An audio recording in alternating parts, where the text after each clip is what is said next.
Hello, welcome back to my channel. I hope you are having a good day whenever you're watching this. For me, it is a Friday. I'm honestly not supposed to be starting this vlog right now, if I'm being 100%. I think this is supposed to be one of the last vlogs that I post in November. It's October right now, but I have been so slumpy and I picked up this book 20% in and I just had to talk about it. So I was like, you know what? We're gonna start this vlog. We're gonna start early. Sometimes the dark romance just calls to me, okay? I'm 20% into There Are No Saints by Sophie Lark, and wow, what a surprising book. I did not have the best time reading Sophie Lark's The Air for one of my past videos. I think it was a Kindle lock screen video that I did that one for. And I said in that video that I was curious to read other books by her because all of my friends seem to like her stuff, and surely like there's something out there for me, and I think I might have found it, which is so surprising because this one wasn't really on my radar. It is a new release though. So this book is about I don't even know if I want to call him a hero. He's kind of a villain. Our hero, Cole, and our heroine, Mara. Cole is an artist. I don't know why that came out so weird. He's an artist, someone who sells his art. He is very successful, and he is competing against this guy who I cannot remember the name of, maybe Alistair or something like that. His last name is Shaw. They sort of compete to make, you know, the most outrageous, interesting art that they can sell for high prices, and they have very different personalities. Shaw is all about like the showiness and being perceived as an artist, and I think he grew up middle class or something like that. And then we have Cole, who grew up super wealthy and kind of reminds me of Vicious from LJ Shen's Vicious. He's just very like cool, calm, and collected. It's more complex than that though, and we find this out really quickly, so I don't think it's a spoiler to say that not only are Shaw and Cole competing in terms of art, they are competing against each other in kills. So both of our artists in this story are murderers, and they're competing, I guess, to kill people. I don't know all the details behind it. I don't think it's like a, you know, who can kill more type thing. It's just who can be the most brazen about it and taunt the other, I guess. Such a bizarre opening to a book, and the writing is so different in my opinion than The Air. It doesn't feel long and drawn out, and it feels authentic almost. I feel like the voices of each character feel really distinct, which is something that I had an issue with in The Air. So we've got Cole's storyline, and he ends up killing someone pretty early on in the beginning of the book, and we see that this, I don't want to say might be a conflict, but he does something pretty brazen. There's that. And then we have Mara, who is an aspiring artist. She is quite poor. She lives in this shitty little attic apartment, and she is looking for studio space. And Mara is definitely someone who is very aware of who Cole and Shaw are, but she doesn't really have any contact with them at the beginning of this book until, I don't want to spoil it. Something pretty dramatic happens, and it encourages Cole to pursue Mara,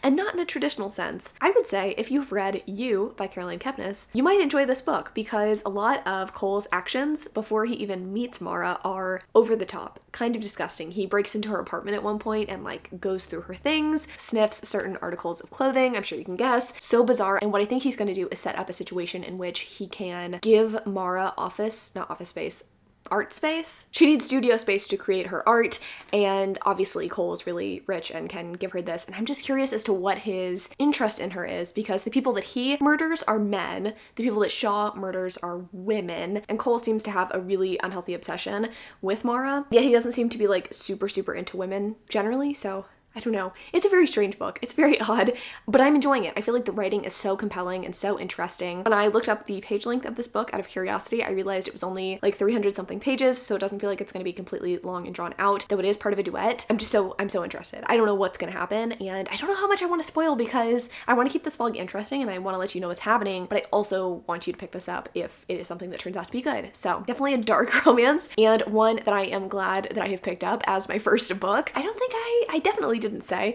The other books that I'm going to be reading for this video, I don't know much about. I'm reading the second one in that Danielle Laurie series. I think it's The Maddest Obsession. I don't know, whatever's on the thumbnail, you let me know. And then Lords of Pain, which I think is like a dark reverse harem story, which should be fun. I actually read a dark reverse harem book recently that I actually kind of enjoyed. So maybe I don't hate reverse harem. I've never claimed to hate it. I just like haven't really found one that I like. That one that I read for a different video, actually not for a video, just for fun, was good. Hopefully this one will be good too. Wow, I'm all over the place. I was just excited to start this video, so I don't really have anything like, you know, grand planned. And I also don't know if I'm going to be filming this over like a set period of time or if I'm just gonna read when I feel like it, but that's where I'm at. Any exciting updates? I did get my nails done. This kind of like fun brownish color. It looks like really red on camera, but they're brown in real life. I just got my second Christmas tree in the mail. Probably sick of hearing me talk about Christmas since I already did that in the last video that I posted. I don't know, it's gonna be a chill weekend. I'm hoping to go on a walk later today and then maybe update you on this book. And maybe I'll give you like a fun little walk montage. My walk is kind of scenic and nice, so maybe I'll do that, give you some cats, and then we can talk more about this wild murdery romance. Okay, it's 2 weeks later. I obviously didn't update you after my walk, and I didn't actually end up taking any footage while I walked, but I have gotten 40% into There Are No Saints, and y'all, this book is unhinged. I don't know if I like it or not. I mean, I do. Like, it's an enjoyable reading experience, but would I tout this as like a goals type romance or a romance that you should look up to? Absolutely fucking not. It is pretty fucked up, okay? So I told you earlier that our hero sniffs our heroine's undergarments. I'll leave it at that. Not only does he do that, he leaves her a treasure, a present, if you will, in said undergarments, and she ends up putting them on. She figures out that someone was maybe in her room, but she's like, oh no, that couldn't possibly be right. Like, that would be wild. Yeah, it is wild. It is very wild, and I don't know why he did it, but he did. From there, things just get even more wild. We do have our hero, like, giving her studio space, but initially she doesn't really know that he had anything to do with it. She does find out later that it is his studio space and that he is giving studio space to junior artists, but I don't think she knows the full extent to which he is trying to stalk her. I mean, she's suspicious of him in general, but like not that suspicious. I mean, who would be? Now he has rented the building across from her so that he can watch her sleep, giving me very much Edward Cullen energy, but like more unhinged because I think he actually does wish her harm, maybe. Like in his inner dialogue, something to the effect of, I'm so surprised that she's not broken from this experience that she's had being like, I don't want to say tortured, but yeah, like being assaulted and left for dead. I'm surprised she's not broken yet. How fun would it be to break her? Like, I hate it, but like the horror thriller lover in me is kind of like, what's gonna happen next? As a romance, again, I don't know that I'm like here for it, on board with it, but it's interesting and I'll be curious to see what happens. Like, maybe he has a soft gooey center. I mean, he still kills people, so I don't know that like I'm gonna be cool with the gooey center or like it's gonna redeem him, but so far I'm amused. I'll keep you posted on this one. I feel like I've heard so much buzz about this book and not very many people talking about the content, so I'm trying to be as like thorough as I can without spoiling anything. I am going to go home now though and enjoy my Starbucks. I honestly am surprised that it's only 10 a.m. and that I'm up and awake and have makeup on and like am functioning properly, especially on the weekend. Oh my god, we went to Whataburger last night at like 11:30. I'm a little sleepy, but I am ready to tackle this vlog.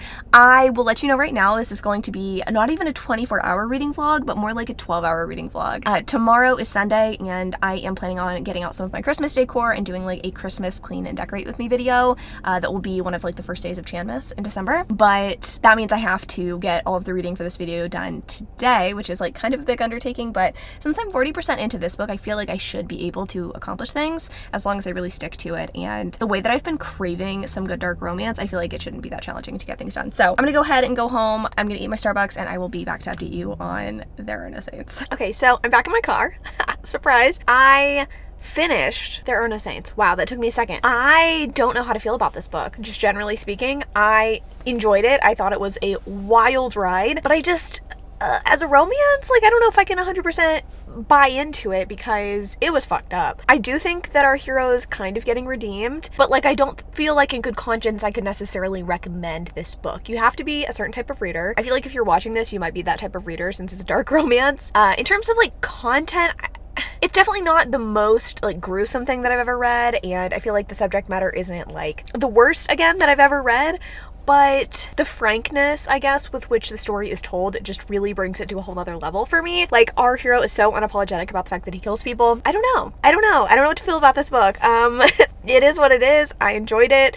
I think, like, if we're just going on it as a story and how compelling it was, I'm gonna give it, like, 4 stars. If we're going on, is this a recommendable romance, I would give it maybe 3 stars. Maybe 2 stars, I don't know. But like, I enjoyed it, so that's all we really need to know. I feel like sometimes ratings are just not enough to really sum up how I feel about a book, but I felt like this was fun. Some of the writing I think was really fucking hilarious too. I have a couple of things highlighted, but I don't want to get my highlights out if I'm being honest. Feeling a little lazy. It's like 3:20. I finished this book around 2:30, which was about when I wanted to finish it, so I'm feeling good about that. I'm going to start in on one of the other 2 books when I get home. I'm not sure which yet, but I just thought I'd update you at this point because I finished it and I don't know, I just have a lot of emotions about it, not necessarily feelings that I can share, nothing that I can truly articulate, but you know. I'm now gonna go into Target. I need to get a container for my son's cat food. My animal sons. I don't know, I had to like clarify that. I did say cat food. And I also want to look at Christmas garland. I kind of forgot that that was a thing, to be honest. And now I want it. Let's see if I can find some cheap stuff at Target. I will update you most likely from my bedroom in a couple seconds. So I may or may not have set up my Christmas tree. I took the opportunity to use my second to last remaining Audible credit to listen to the Maddest Obsession while I decorated my tree, and honestly, 10 out of 10 fucking decision. I'm like 40-ish% into this book, and I don't think I would have been able to get through it if I was just reading it physically. I'll be 100% honest with you. This story is about our 2 main characters, Gianna and Christian. We know both of these characters from the last book. I think our heroine was mildly interested in Christian. I mean, she had her own love interest, obviously, and ended up with someone else, but she was interested in Christian in the sense that he's a very interesting, cold, stoic kind of man. And personally, I'm very into that. That's the archetype of dude I tend to like a lot. And he's giving me similar vibes to Cole from the last book that we read. So overall, we're getting the very stone cold, silent types. But I don't know. I just don't really like the circumstances surrounding the forbidden nature of the relationship. So Gianna is married at the start of this book, and she is in a domestic abuse, domestic violence situation, and Christian knows that it's happening but does nothing to try to prevent it. And I understand that this is the mafia, right? And she can't get away, but it just strikes me as odd that he is very clearly into Gianna but does nothing to stop it or help her or do anything, offer her any sort of comfort at the very least. It's just odd. And then some unfortunate circumstances happen, and I don't actually think it's a secret. I think it does happen in the last book, but Gianna's husband dies and now she is married to another guy who's not Christian. It's just getting a little old. Can they do something together? Can it be interesting? They've already had this sort of pseudo-sexual encounter. It's not pseudo-sexual. I mean, it was a sexual encounter, though they didn't actually consummate. But then they separated for 2 or 3 years. There's a lot of time jumps in this book, so I don't know. Everybody said that this book is better than the last one, and I'm just not understanding it. Glad that I'm reading it just to see what the fuss is about, because so many people were oh, the first one's not good, but the second one's so good. I don't agree. I feel the first one was better than this. Maybe something's gonna change at this 40% mark. It better fucking change, because I'm so just incredibly bored. I am hard at work keeping my cats from trying to climb in this tree, and I'm listening to this audiobook, so I don't know. I'm gonna power through it so that we can get on to Lords of Pain and finish this vlog off right. I don't want to be up forever. I also have to eat dinner still. Hayden is making us homemade pot pies, which I'm just over the moon excited for. It fits the vibe really well. It's not really cold outside, but we do have the tree, and yeah. I am waiting to put up the big Christmas tree, the living room Christmas tree, until after Thanksgiving. I'm not a total animal. I will probably, oh god, honestly just update you when I'm done, because I can't see this being that interesting. Okay, so I've since had dinner, as y'all saw. It was delightful. It was so good. And I did get the opportunity to finish The Maddest Obsession. Did I enjoy it? Not so much. I feel my issue with Danielle Laurie's stories, pardon my rhyming, is the fact that none of her heroines ever seem to really have any passion or desires or anything. It would be one thing if this was a really plot heavy book and there was a ton going on, and I would understand desires, passions, hobbies, that can take a backseat, right? But when your story has neither plot nor characters with any motivations or interests in their life, it becomes really uninteresting. And it just seemed our heroine had shitty circumstance after shitty circumstance put upon her, and then eventually she gets her guy. But it didn't feel satisfying because we don't know what she wants out of life. She doesn't know what she wants out of life. He is just trying to fight his obsession for her. It didn't work out. And in terms of character dynamics, reminded me a lot of There Are No Saints. The difference between the two is that There Are No Saints had a plot. It had interesting and compelling characters. They had motivations beyond just wanting to be together. The reasons that they were kind of kept apart made sense to me. This book, what's the point? And you know what? I know a lot of people really enjoy romance romances with absolutely no plot, and I thought that was me too. I think it just depends on how the book is written, but for me, I'm gonna need a little bit more than just this made up, like, oh, they're so into each other thing. Like, there was no chemistry between them. There was no reason for them to want to be together. That's that book. Gave it 2 stars. I think I'm pretty good on her books for now, and by that I mean I don't have the desire to continue on with the series. I think there's like 1 or 2 more books, and I'm good. After that, I tried to start Lords of Pain. No. Attempted a while ago to read Untouchable by Sam Mariano for a video. DNF that book, it was horrible. There's bully romances, and then there's just like romanticization of abuse. I don't really fucks with the latter, and that was kind of the vibe I was getting with Lords of Pain. I didn't get very far in, but it seemed like Untouchable knockoff, rip-off, whatever. I'm sure the plot was different, whatever. I'm not trying to say it was like plagiarized. It just did not have good vibes, and I didn't want to read that. Like, dark romance, yeah, like there's going to be darker themes, and I just, again, prefer like the lighter side of dark romance. I prefer like a mafia romance that doesn't have a ton of harm coming to our characters. Like, I don't mind violence in terms of like it being a mafia story. I just don't want a ton of harm to be coming to our hero and heroine. Does that make sense? Anyway, I decided instead to pick up another Sophie Lark book, which I'm sure you can see in the thumbnail. I picked up Brutal Prince, which is the first in the Brutal Birthright series. I tried to read the spin-off of this a while ago. I already told you the air didn't work for me. This, however, I'm liking. It's pretty good.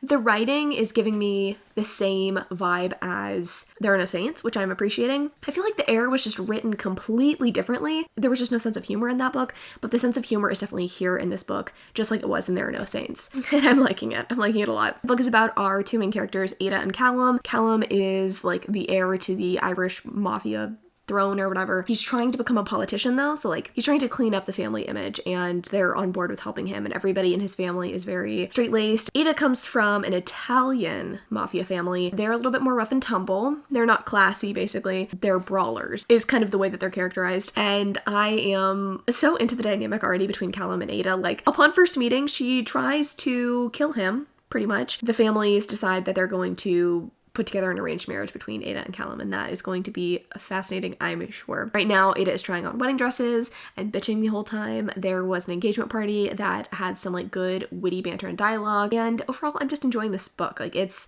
not what I was expecting to read today, but I think it's what I needed to read today. Like, I don't feel like a reverse harem. Holy romance is really what I'm feeling, and this is really hitting the spot. It's not super dark, I wouldn't say, although, I mean, it's a mafia romance, so I guess that's why it's categorized as a dark romance, but I'm appreciating the levity because I don't know, the last book was kind of sad too. So I'm going to keep reading this book. I'll probably update you at 50%, and then I will update you again one more time tomorrow. That's just kind of how my vlogs work out, and I kind of like that. But I appreciate you spending my day with me, or like spending the entire day with me.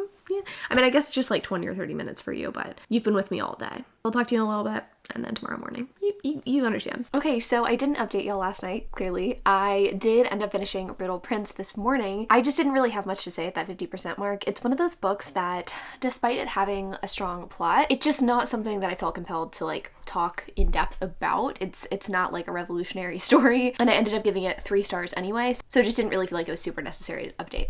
I thought this was fine. I feel like I obviously liked There Are No Saints better than this one, but it's good to know that I can still rely on some of Sophie Lark's backlist. I really thought that There Are No Saints was just maybe an outlier or something, but it seems like that's not the case, which is really cool because I am always looking for new authors who I adore on Kindle Unlimited to just read all of their backlist, right? I don't know, this book was really solid in terms of the plot being interesting and fast-moving and fast-paced. It did have something extra to it, unlike the Maddest Obsession that I read yesterday. However, I feel like the romance wasn't as strong as it could have been. I mean, it was kind of enemies to lovers. Everyone's saying this is true enemies to lovers. I don't really think that. I feel like it was low-key rivals to lovers, like barely. They only hated each other really at the beginning. I think I would have actually preferred maybe a little bit more relationship development in this story rather than so much time spent on this plot, because it was a plot that didn't really feel very high stakes, despite there being some like tense moments, I guess you could say, and like a couple of kidnappings and stuff happening. It still just didn't really feel super impactful, and I don't know, I wanted more. I feel like on top of that,